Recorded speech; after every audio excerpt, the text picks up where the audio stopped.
Prince Albert Police responded to 288 calls for service from Friday evening through Monday morning. As a result, 48 people were arrested, with 36 of those being for public intoxication. 5 people were taken to the Brief Detoxification Center over the weekend. The majority of calls were in reference to intoxicated persons, disturbances, and loud parties. Quickly, a brief breakdown of calls is as follows. Friday night, we responded to 63 calls. Saturday day shift, 84 calls. Saturday night shift, 69 calls. Sunday day shift, 40 calls. And Sunday night shift, 32 calls. There are no updates available from the Criminal Investigation Division today. Active files continue to be investigated.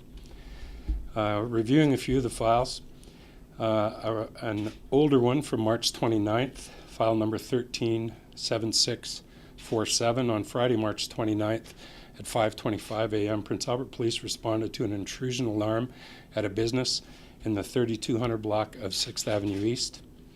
Responding officers located an open door at the front and rear of the business, and a clearing search of the building revealed that no one was present. A canine search of the area was also negative, indicating that the culprit possibly left the area in a vehicle.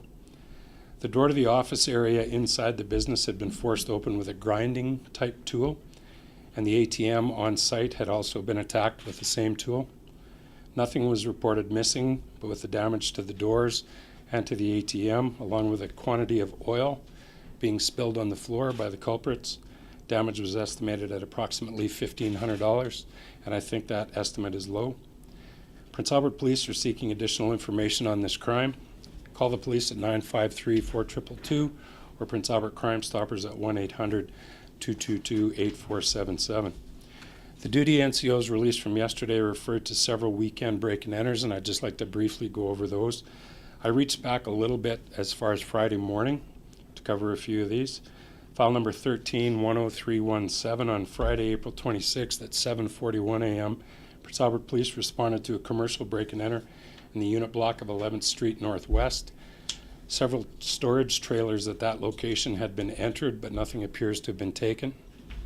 File number 10335 on Friday, April 26th at 1:02 p.m. Prince Albert Police responded to a residential break-and-enter in the unit block of Donaldson Street.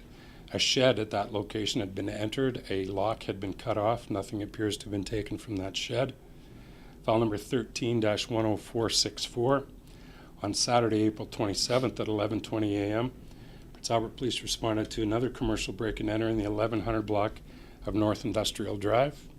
Unknown persons broke into a small camper on that site over the last several days preceding and rummaged through the interior. Again, nothing appears to have been taken, but several $100s in damage was done to the camper in order to gain entry.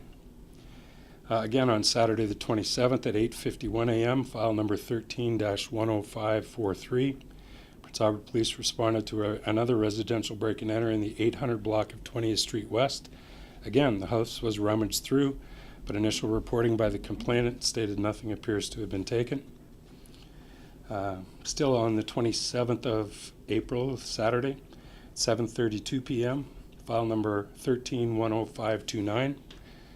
Police responded to a residential break-and-enter in the 200 block of 28th Street East. This one we're going to concentrate a little bit more on. The resident had been outside earlier in the day. I'm sure you'll all remember that Saturday was really our first taste of spring-like weather. The resident had been outside earlier working in the yard. The culprit appears to have entered the home through an unlocked door. The complainant's keys, identification, purse, and prescription drugs were stolen. Complainant recontacted the police the next morning. This is on Sunday, yesterday, April 28th, at approximately 5:30 a.m. to report that her vehicle was now missing. I've put the file number reference there for you. It appears the thieves had returned, most likely with the vehicle keys, and now took the car. Police are now looking for a 2006 Dodge Caravan, brown in color, with personalized Saskatchewan plates, Pupper. That's P-U-P-P-E-R. And finally, in terms of break-and-enters, on Sunday, April 28th at 1:07 p.m., Prince Albert Police responded to a residential break-and-enter in the 2400 block of 6A Avenue West. It's file number 13-10611. An unknown person or persons had pried open a window to eventually gain entry. while the residents were away that morning. They left the residence at approximately 10 a.m., returned at 1 o'clock in the afternoon to find that someone had gained entry to their home. Again, rummaged through the home, nothing appears to be missing. However, damage to the windows of the residence is estimated at around $300. Just as a reminder to the community, we're reminding people that with the advent of spring weather, this isn't the first time that we've witnessed this in the community, that people are entering through unlocked doors when the residents are in the yard doing their springtime work. Please ensure that your doors are locked and windows are locked securely when you're outside in the residence or in your yard doing yard work.